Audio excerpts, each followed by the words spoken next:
오늘 함께 묵상할 하나님의 말씀은 마태복음 19장입니다. 1절부터 15절까지 예수께서 이 말씀을 마치시고 갈릴리를 떠나 요단강 건너 유대 지경에 이르시니, 우리는 지난주에 어버이 주일을 맞아서 어떤 부모가 되었으면 좋을까 라는 전제를 가지고 하나님의 말씀에 귀를 기울여 보았습니다. 후손들을 땅에서 강성하게 하는 부모, 그가 아름다운 부모라면 어떻게 해야 우리의 후손들이 땅에서 강성할 수 있을까? 부와 재물을 많이 물려주면, 권력을 물려주면 강성한 자녀들이 될까? 그렇지 않다는 것을 살펴보았습니다. 정직하여 하나님의 말씀을 쫓아 재물을 흩어 빈궁한 자들에게 주고, 그래서 살아가는 자, 그렇게 살아가는 자, 다시 말하면 하나님을 경외함으로 그 하나님의 율법을 따라서 정직하게 살아가고 재물을 흩어 빈궁한 자들에게 나누어 주며 살아갈 때, 다시 말하면 하나님의 말씀을 기뻐하며 살아갈 때 본인도 복이 있는 자가 되고 자녀들도 땅에서 강성한 자가 될 수 있다라는 것을 살펴보았습니다. 부와 재물을 물려주고 권력을 물려주는 자가 아니라 하나님을 경외함으로 하나님의 말씀을 기뻐하는 자로 살아가고, 그렇게 살아가도록 자녀들을 키우는 부모, 아름다운 부모임을 살펴보았었습니다. 그가 아름다운 부모요, 복 있는 부모임을 살펴보았지요. 지난 한 주간 동안 어떤 부모상을 기대하며 기도하며 생활하셨나요? 조금이라도 더 일해서, 더 벌어서 자손들에게 더 많은 것을 물려주려고 그렇게 혹시 힘써 살지는 않으셨는지요? 말씀을 묵상하고 그 말씀에 기록된 대로 살아가려고 애쓰며 지내셨는지, 우리 자신을 잘 돌아보면서 또 오늘 세 번째 주일, 가정의 달 세 번째 주일, 부부주일을 맞았으면 합니다. 오늘날에는 부부에 대한 개념에 혼란이 많이 일어나고 있습니다. 인권이라는 이름으로 부부라는 이 단어와 관련된 하나님의 뜻이 왜곡되기까지 하고 있습니다. 인권은 존중받아야 마땅한 것입니다. 그러나 우리는 하나님 나라 백성이라는 전제가 있습니다. 하나님 나라 백성으로서 하나님의 삶에, 하나님께서 제시해 주신 그 삶의 기본인 하나님 말씀보다 인권이 앞설 수는 없어요. 하나님의 백성이기 때문에 그러합니다. 하나님 나라 안에서 인권이 소중한 것이지, 하나님 나라 하나님 나라 말씀 밖에서 인권이 소중하지는 않을 것입니다. 하나님 말씀 안에서 비로소 인간은 참 가치를 발견하기 때문입니다. 부부주의를 맞아서 하나님께서 우리에게 주신 여러 가지 말씀 중에, 많은 말씀들 중에 19장, 마태복음 19장 1절부터 15절까지 말씀을 가지고 함께 살펴보면서 은혜를 나누려고 합니다. 먼저 본문이 어떻게 구성되어 있는지 살펴보시지요. 1절부터 9절까지 혼인과 관련하여서 바리새인들과 예수님이 나눈 대화를 기록하고 있습니다. 그 예수님의 대화 속에 예수님의 핵심적인 대답은 혼인이 무엇인지, 결혼이 무엇인지 말씀해 주시고, 그러므로 하나님의 뜻을 좇아 결혼했다면 이혼하지 마라 라고 하는 것으로 결론이 내려졌습니다. 그 말을 가만히 듣고 있던 제자들 속에 의문이 생겼어요. 그러면 차라리 결혼 안 하고 사는 게 낫겠다 하여 예수님한테 이 일을 제기합니다. 혼인하지 않는 것이 낫겠어요? 이제 사건이 위기에 봉착했어요. 예수님께서 데리고 다니던 제자들이 그런 말을 하니까 예수님 앞이 캄캄하셨을 것 같아요. 당황하지 않으시고 예수님께서는 그 제자들에게 대답을 하십니다. 11절과 12절에서 예수님의 대답은 절정에 이릅니다. 13절과 14절에서 우리말 성경에 보면 13절 시작하면서 앞에 동그라미가 있고 13절 앞에 제목이 따로 하나 붙어 있어서 뚝 떨어진 본문이 아니냐라고 보시는데요. 볼 수도 있습니다. 그렇지만 13절 앞에 시간을 나타내는 부사, 그때에 라는 부사가 1절부터 12절까지 말씀과 13절 이하의 말씀이 떨어진 말씀이 아님을 우리에게 보여주죠. 그때, 언제? 예수님께서 제자들과 함께 혼인 관련하여 이야기를 나누고 있을 그때 일어난 사건을 가지고 이야기를 전개시켜 가시는 것입니다. 그래서 13절과 14절에서 천국이 누구의 것인지를 말씀해 주며 혼인 관련 설교의 절정을 이루게 됩니다. 마지막 결말, 하나님 나라 백성된 자들에게 복 주시는 예수님, 바리새인들과 제자들에게 안수하지 않으시고 누구에게 안수해 주셨어요? 자신에게 기도받으러 온 사람들과 아이들에게 안수해 주심으로 너희들이 옳다, 이렇게 살아야 돼 라고 결론적으로 따로 말씀하지 않으셨지만 행동으로 사건을 결론 짓게 되는 것을 봅니다. 이런 본문을 가지고 예수님이 바리새인들과 나눈 대화 1절부터 9절까지 말씀을 가지고 혼인이 무엇인지 좀 살펴보고 싶습니다. 결혼 관련 예수님의 말씀을 충분히 새겨본 후에 마지막으로 그러면 하나님 나라 백성들은 이 혼인과 관련하여 어떻게 할 것인가? 다시 말하면 거꾸로 이혼과 관련하여서 어떤 자세를 가질 것인가 하는 것을 살펴보고 오늘 말씀을 마무리하려고 합니다. 먼저 바리새인들과 나눈 이야기 속에 결혼이라는 것이 무엇인지를 좀 살펴보지요. 오늘 말씀 속에 결혼이라는 이야기가 나왔나요? 안 나왔나요? 우리말로 단어로 한 번도 안 나왔습니다. 합했다라는 얘기는 나오는데 결혼이라는 얘기는 안 나와요. 합하는 게 뭐예요? 결혼이죠. 남자와 여자가 합하여 한 몸이 되는 것을 결혼이라고 우리가 단어를 만든 거예요. 한자인가요? 순수 한국말인가요? 한자예요. 맺을 결, 결혼할 혼자예요. 결혼하여 둘이 맺는 것, 둘이 맺어지는 것, 그것을 결혼이라고 말을 하는 거죠. 영어로는 메리라고 얘기를 하죠. 강아지 이름 메리가 아니고, 예. 결혼하는 거예요. 예, 정의를 분명하게 보여주고 있습니다. 볼까요? 예수님이 말씀하셨어요. 4절에 4절과 5절에서 주어는 뭘까요? 예수께서 대답하여 이르셨어요. 예수님이 하신 말씀, 그 말씀의 주어는 뭔가요? 주어가 없어요. 우리말에, 번역된 우리말에. 동사는 그러면 뭐예요? 읽지 못했느냐? 5절 마지막에. 그러면 주어는 뭘까요? 너희는 읽지 못했느냐? 너희는 읽지 않았느냐? 무엇을 읽지 않았느냐?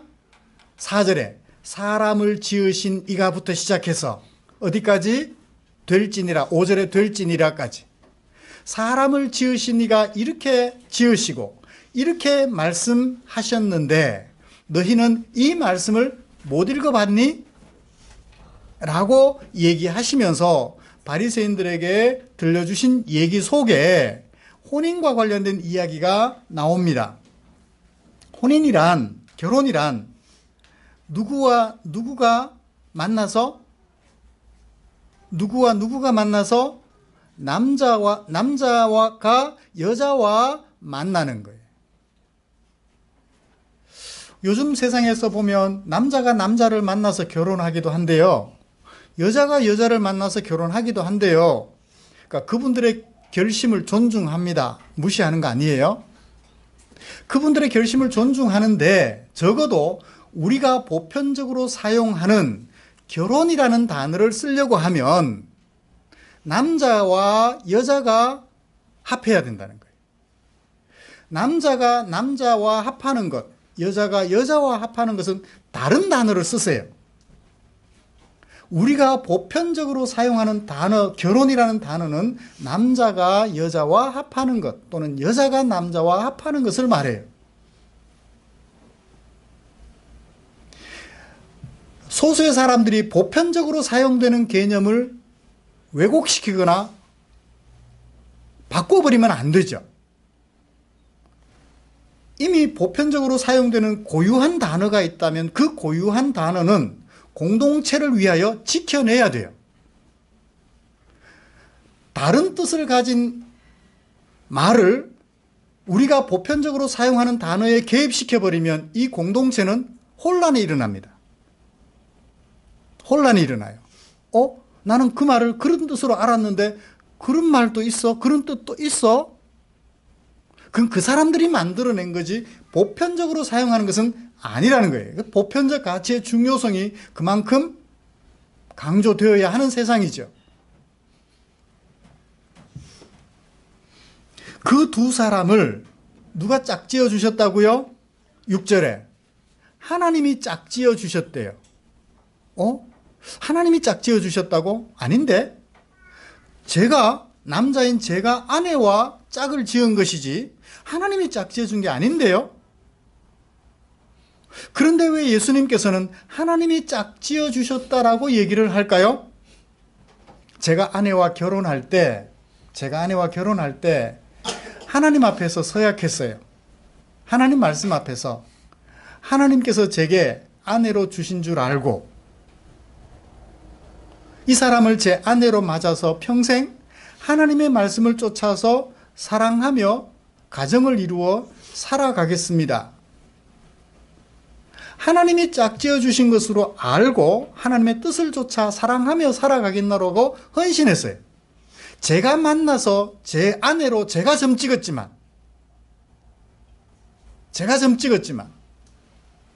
그러므로 하나님이 짝지어 주셨다라는 말의 의미도 분명히 밝혀야 하는 것입니다. 만약 나는 저 여자하고 만나서 결혼할 마음이 없었는데 하나님이 강제로 붙여다 짝지어 주셨다라고 하면 이혼하게 될 때 그 책임이 누구에게 있어요? 하나님께 있어요. 하나님이 옆에 붙여줘가지고 이래 됐잖아요. 그러므로 이혼의 책임은 나에게 있는 것이 아니라 하나님에게 있습니다.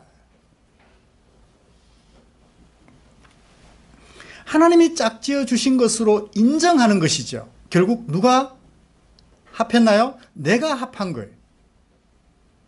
내가 하나님을 생각하며 하나님의 말씀을 쫓아 이 사람을 진정으로 사랑하며 살아가겠노라고 결심을 한 것이죠. 그걸 예수님께서는 하나님이 짝지어 주셨다라고 말씀하시는 것입니다. 그러므로 사람이 임의로 이혼할 수 없죠. 하나님의 뜻을 쫓아 이혼하라고 하는 하나님의 뜻을 쫓아서 이혼을 해도 해야 되겠죠. 그러므로 사랑하여 결혼할 때도 사랑해서 결혼했다면 이혼할 때도 사랑함으로 이혼해야 되겠죠. 그런데 이혼할 때는 미워함으로 이혼하나요? 사랑함으로 이혼하나요? 일반적으로 미워함으로 이혼해요. 이혼할 때도 사랑함으로 이혼하면 이혼의 내용이 달라집니다. 사랑함으로 이혼하면.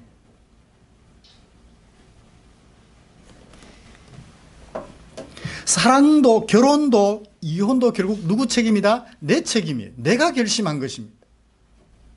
그 결심할 때는 누구 앞에서? 하나님 앞에서. 이것이 결혼이에요. 그렇게 결혼한 결과 어떻게 됐나요?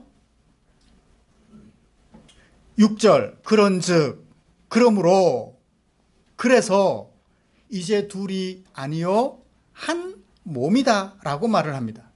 결혼을 하게 되면 남자와 여자가 결혼을 하게 되면 이제 둘이 아니고 한 몸이라 그래요. 분명히 다른데 혈액형도 다르고 DNA도 다르고 다른데 어떻게 한 몸이라 그러죠? 여기 한 몸이라는 말은 은유적 의미를 가지고 있습니다. 팔이 내 몸에 있지만 이 팔은 누구 거예요? 내 거예요. 내 몸에 붙어 있는 내 거예요. 이 팔은 남의 팔이 아니고 내 팔입니다. 한 몸이에요. 몸에 여러 가지 지체가 있는데 그 지체는 전부를 가리켜 한 몸이라고 말을 합니다. 이건 신체예요. 이 신체를 활용하여 부부간에도 그대로 적용하는 것이죠. 그러므로 한 몸이라는 그 단어 속에는 숨겨진 뜻이 있습니다. 그게 뭐죠? 분명히 다른 개체이지만, 다른 인격체이지만 한 몸에 붙은 한 지체인 것처럼 생각해야 한다는 거죠. 자, 여기 한 몸이라는 말에 굉장히 중요한 그리고 많은 뜻이 담겨져 있습니다. 칼질을 하다가 식구들을 위하여 맛있는 반찬 만들어 주려고 칼질을 하다가 그만 칼로 손을 뱄어요. 그럼 이제 농담 삼아 얘기하죠. 고기가 모자라가지고 국 끓이는데 고기가 모자라서 그랬냐고. 그럼 어떻게 해요? 아 소리 들리는과 동시에 곁에 있던 남편이, 신문을 보고 있던 남편이 자리를 박차고 일어납니다. 아 아내가 손을 뱄나 보구나. 분명히 도마질을 하고 있었으니까. 어떻게 해요? 의료 도구함을 찾아서 상처를 치료해 줄 준비를 하지요. 그 약한 부분 발견되면 어떻게 해요? 그 약한 부분을 버려두는 것이 아니라 그 약한 부분을 치료하기 위해서 내가 쏟을 수 있는 최대의 관심을 쏟아줍니다. 그래서 보살펴요. 그럼 어떻게 해요? 그 부분이 치료가 돼서 다시 나의 아름답고 건강한 지체로 자리매김하게 되죠. 둘이 한 몸이 되었어요. 아내에게 상처가 있음을 발견합니다. 문제가 있음을 발견해요. 아, 당신 그거 나한테 속였네? 당신은 뭐 그래, 그것도 몰라? 그런 건 안 배워서? 문제점이 발견될 때마다 그 문제점을 헤집고 또 상처를 내면 어떻게 되나요? 한 몸이 아니에요. 한 몸이라면 어떻게 해야 되죠? 약점이 발견될 때, 문제점이 발견될 때, 모르는 것이 발견될 때 어떻게 해야 돼요? 싸매줘야죠. 저 사람은 왜 저렇게 생각이 좀 내가 생각하는 것보다 좀 다르고 뭔가 부족할까? 왜 저런 생각들을 할까? 잘 살펴서 혹시 성장 과정에 문제점이 있었다면 어떻게 해야 돼요? 보살펴줘야죠. 보듬어줘야죠. 그래서 만약에 부족한 것이 있다면, 진짜 정말 부족한 것이 있다면 그 부족한 것이 온전해질 수 있도록 도와줘야죠. 예를 들어서 요즘은 무학력이 없습니다만 옛날에는 글자를 못 읽는 사람들이 많았죠. 학벌이 없으니까. 부모님들이 가르칠 형편이 안 됐으니까. 글자 모른다고 글자도 못 읽으면서 라고 얘기를 할까요? 글자 가르쳐 주면 되죠. 뭐. 요거는 기억이라고 해. 낫을 갖다 놓고. 낫을 뒤집어 놓고 요것은 니은이라고 해. 거기다가 모음 아를 붙이면 나가 되는 거야. 기억에다가 모음 아를 붙이면 가라고 명령하는 게 되는 거야. 쉽게 가르쳐줘서 한 2, 3일 만에 한글을 통달할 수 있도록 도와주면 되죠. 제가 자주 얘기하는 소위적 아내, 소령 장군이 됐는데 아내는 여전히 소위의 아내로 남아있다면 소령이 되고 소장이 된 장군의 마음에서 들까요, 안 들까요? 안 들죠. 자기가 소령, 소장이 되어지는 그 과정 속에 아내도 같이 성장할 수 있도록 기회를 제공해주고 도움을 줬다면 소령의 부인이 되어질 것이고 소장의 부인이 될 것이죠. 그렇게 함께 성장해가면 좋은, 그게 뭐예요? 한 몸인 거예요. 전혀 성장하도록 도와주지 않고 장군이 된 다음에 당신은 저 김소희 부인이랑 똑같아 어떡해? 그렇게 말하면 아내가 살 맛이 나겠어요?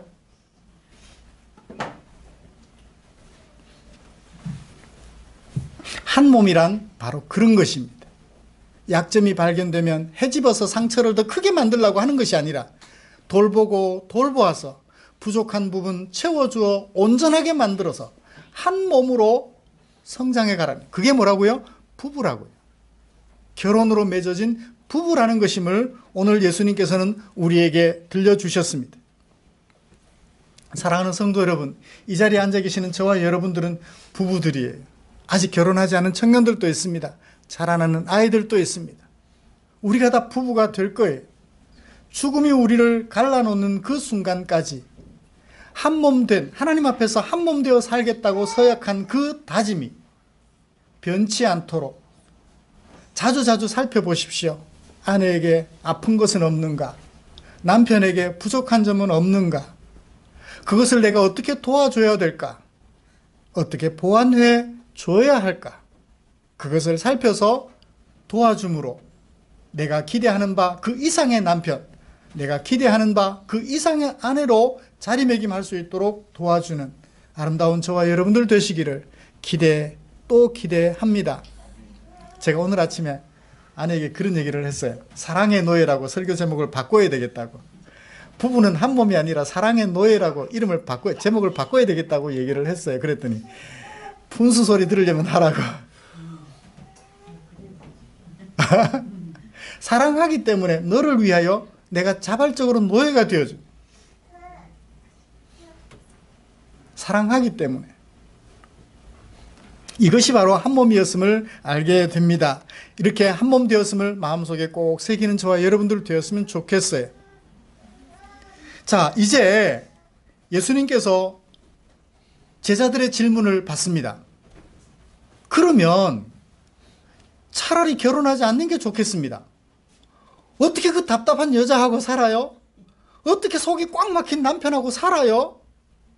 결혼하지 않는 게 낫겠습니다. 한번 결혼하면 다시 헤어질 수 없다면 결혼하지 않는 게 낫겠어요. 질문 가능한가요? 불가능한가요? 이거 완전 코 꿰는 거잖아요. 꼼짝달싹 못하는 거니까 차라리 결혼하지 않는 게 낫겠습니다. 누가 하는 말이에요? 바리새인들이 하는 말이 아니에요. 10절을 보세요. 제자들이 말합니다. 만일 사람이 아내에게 이같이 할진대, 이같이 어떻게? 코가 꿰서 다시 이혼할 수 없다면, 우리말 번역에 조금 약화된 번역이 있어서 제가 좀 얘기를 드릴게요.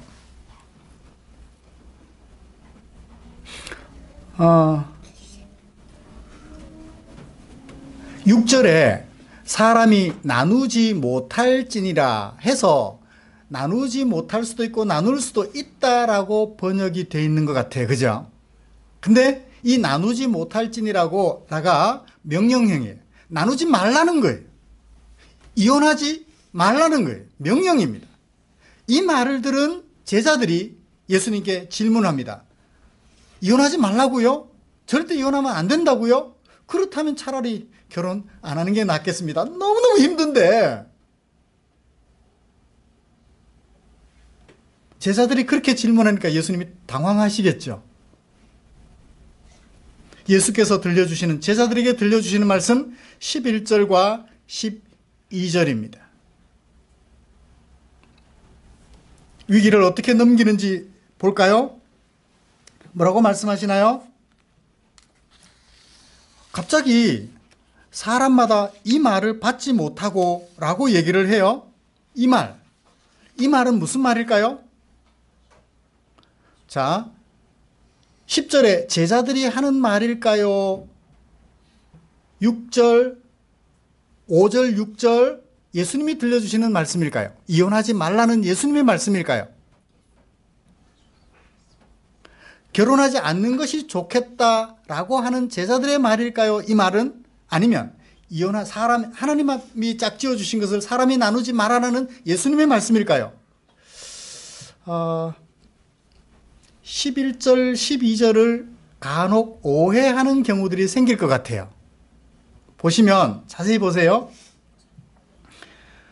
갑자기 고자 얘기가 12절에 막 나와요. 태로부터, 어머니의 태로부터 된 고자. 어머니 태로부터 된 고자. 본태성적 고자. 남자 역할을 못하는 자 말이죠. 그 다음에 사람이 만든 고자. 그 다음에 천국을 위하여 스스로 된 고자라고 얘기를 하니까 어차피 이 사람들은 공통점이 있어요. 뭐 못하는 사람이에요? 결혼 못하는 사람이에요. 결혼은 남자와 여자가 한다 그랬잖아요. 여자가 여자와 결혼하는 것은 결혼이 아니에요. 남자가 남자와 혼인하는 것은 결혼이 아니에요.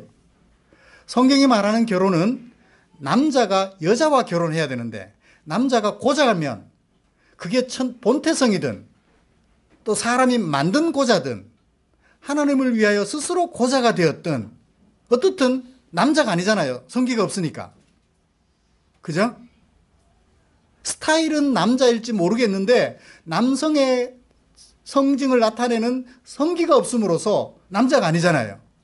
물론 과학적으로 요즘같이 따져서 XY 염색체를 따져가지고 염색체가 남자면 남자라고 말을 할 수도 있을 거예요. 그렇지만 여기서 말하는 것은 대체적으로 이 당시 오늘날과 같은 과학이 없었잖아요. 그러므로 남자와 여자란 구분할 수 있는 방법이 염색체가 아니라 성기예요. 이 성기가 없으면 결혼이라는 것을 공통적으로 할 수가 없는 존재들이에요. 그러니까 결혼하지 않는 것이 낫겠다라고 말을 하니까 이것을 결혼과 연결 지어서 이해할 수도 있겠습니다. 그러나 13절 이하를 참고해보면 이것은 결혼과 관련된 얘기가 아님을 알아요. 자, 11절에서 반대가 되는 대꾸법을 사용하고 있어요. 그 반이 대꾸, 우리말로 쉽게 표현하면 대조법이라고 할 수 있는데요. 어떤 사람이 대조되나요? 이 말을 받을 수 있는 사람, 이 말을 받지 못한다. 모든 사람들이 이 말을 다 받지 못한다. 어떤 사람이 이 말을 받아요?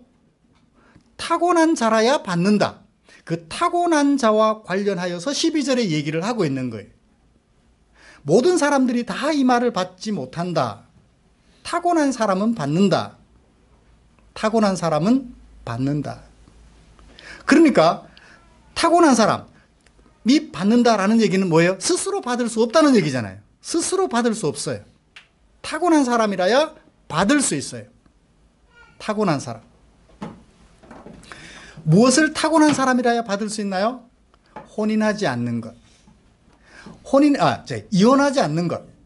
이혼하지 않는 것은 타고나지 않으면 안 된다는 거예요. 자기가 아무리 이혼하기 싫다고 다짐을 해도 이혼하지 않기가 쉽지 않다는 것입니다.